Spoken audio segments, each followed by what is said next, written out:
చాలామందికి ఇదొక్క డౌట్ అయితే ఉంటుంది. ఎందుకంటే నాకు కూడా ఉండింది ఒకప్పుడు. ఇప్పుడు నేనే వీడియోస్ చేస్తున్నా కాబట్టి ఇప్పుడు నాకైతే ఇది క్లియర్ అయిపోయింది.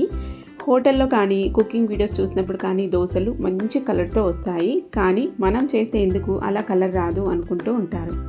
ఒక్క సీక్రెట్ ఉంటుంది. అంటే ఒక పిండి మీరు కరెక్ట్గా ప్రిపేర్ చేసుకుంటేనే దోశ పిండి మంచి కలర్తో వస్తాయి. దోశలే కానీ పొంగనాలే కానీ. కొలతలు ఎలాగో చెప్తాను చూడండి. మీకు డీటెయిల్గా వీడియో కావాలి అనుకుంటే కామెంట్ చేయండి.